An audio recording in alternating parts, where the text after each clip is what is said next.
Παρατηρείς τελευταία περισσότερες τρίχες στο μαξιλάρι, στη βούρτσα ή στο σιφόνι του μπάνιου? Πριν αρχίσεις να ξοδεύεις μια περιουσία σε ακριβά σαμπού και λοσιόν, υπάρχει κάτι βασικό που πρέπει να ελέγξεις. Τα επίπεδα της βιταμίνης D3 στον οργανισμό σου. Ναι, σωστά άκουσες. Η γνωστή βιταμίνη του ήλιου δεν είναι σημαντική μόνο για τα οστά και το νοσοποιητικό μας, αλλά παίζει καθοριστικό ρόλο στην πυκνότητα και την υγεία των μαλλιών μας. Τι συμβαίνει στο κεφάλι μας?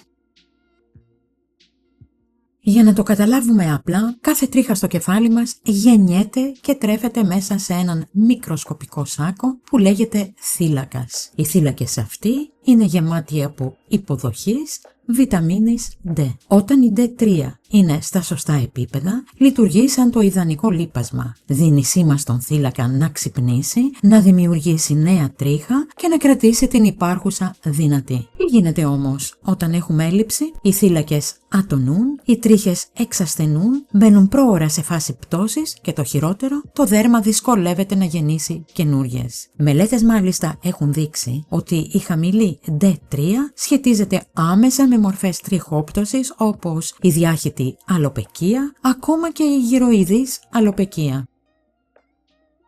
Το παράδοξο της Ελλάδας.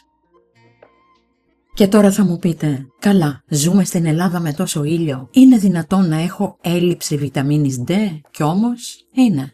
Πρόκειται για το μεγάλο μεσογειακό παράδοξο. Λόγω του σύγχρονου τρόπου ζωής σε κλειστούς χώρους, αλλά και της σωστής χρήσης αντιλιακών που μπλοκάρουν τη σύνθεση της βιταμίνης, ένα τεράστιο ποσοστό του πληθυσμού έχει σοβαρή έλλειψη ακόμα και μέσα στο κατακαλό καιρό.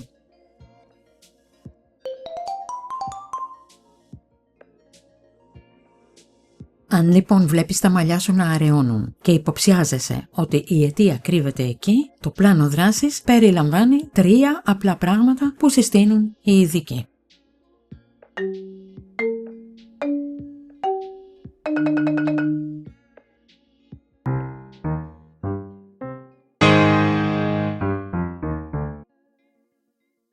Η λύση βρίσκεται στις εξετάσεις.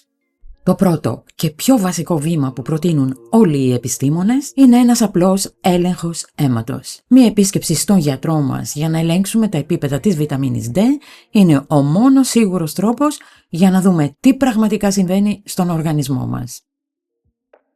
2. Λίγος ήλιος παραπάνω, αλλά με μέτρο. Οι ειδικοί λένε ότι μόλις 10 με 15 λεπτά έκθεσης στον ήλιο, μερικές φορές την εβδομάδα, χωρίς αντιλιακό και πάντα σε ασφαλείς ώρες, είναι αρκετά για να βοηθήσουν το σώμα μας να παράγει την D3 που χρειάζεται. 3. Έμφαση στη διατροφή.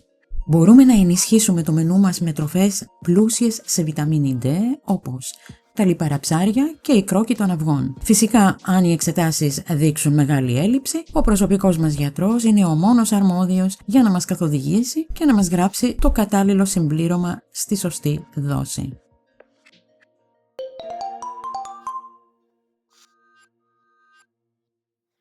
Η τριχόπτωση μπορεί να είναι αγχωτική, αλλά πολλές φορές η λύση κρύβεται σε κάτι τόσο απλό όσο μια βιταμίνη. Δώσε στο σώμα σου αυτό που χρειάζεται και τα μαλλιά σου θα σε ευγνωμονούν. Εσείς έχετε ελέγξει πρόσφατα τη βιταμίνη D σας? Γράψτε μου στα σχόλια τις εμπειρίες σας. Αν σας φάνηκε χρήσιμο αυτό το βίντεο, κάντε ένα like, γραφτείτε στο κανάλι και μοιραστείτε το με κάποιον που μπορεί να το χρειάζεται.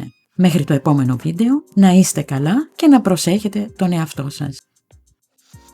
Για τη βιταμίνη D και για την τριχόπτωση υπάρχουν αρκετά βίντεο στο κανάλι μας. Πάρτε μια γεύση και αν σας ενδιαφέρουν θα βρείτε τους σχετικούς συνδέσμους κάτω από το βίντεο στην περιγραφή.